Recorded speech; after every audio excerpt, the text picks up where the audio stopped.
Nearly 20,000 women in our country will end up with ovarian cancer this year. Cone Health doctors say knowing your risk factors is important for prevention. WFMY News 2's Sydney Moore spoke with a Greensboro woman who's now navigating life after being diagnosed. At 69 years old, Jo Morsam has a zest for life. We've hiked Hadrian's Wall. We've hiked 200 miles on the Appalachian Trail. We've hiked the Grand Canyon 7 times. So much so, her husband stands ready to book a trip. I have to be very careful what I say, because if I say, oh, that sounds like something fun to do, next thing I know, he's already made reservations to do it. Living life to the fullest is important for the Morsam family. Glass half full kind of person. I'm very optimistic. Especially after learning Jo was diagnosed with cancer in 2022.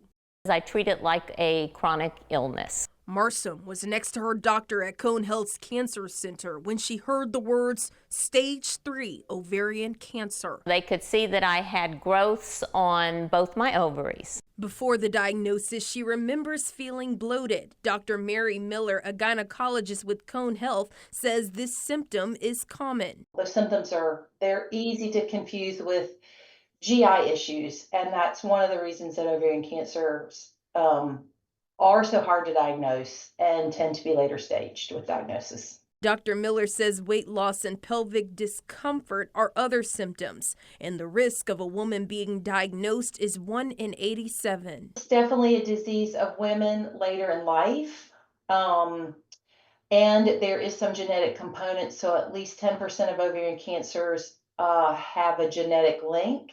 So knowing your family history and talking about that with your provider can be really important. Morsam went through 3 to 4 rounds of chemotherapy. At one point, she didn't have much energy, so family and friends would come visit her in this library room. They'd come by and they all would bring me food and flowers. The library room, which is connected to her home, was and is her safe space. This is my chair where I would sit. This is Jo's chair, and I would sit here when I was sick and going through treatment. It will forever hold a special place in her heart, where she would not only accept visitors, but read all day, every day. I could just read, and I would go away. I wouldn't be here anymore, and you know, it would be so good.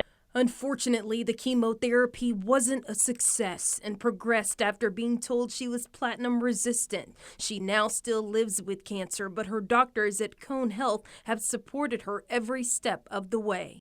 Dr. Tucker, I mean, she's great. I mean, and she stays updated on the new treatments. Since that time, I'm being managed with an anti-estrogen pill, and I get checkups every 3 months. She also makes sure she sticks to a healthy diet, spend time with loved ones, and read in her favorite room. And I'm going to stay positive about it, and I'm going to do a lot of fun things. I think we can all take a page out of Morsam's notebook. When life tries to knock you down, you get back up and keep pushing on. I'm lucky to be here. In Greensboro, Sydney Moore, WFMY News 2.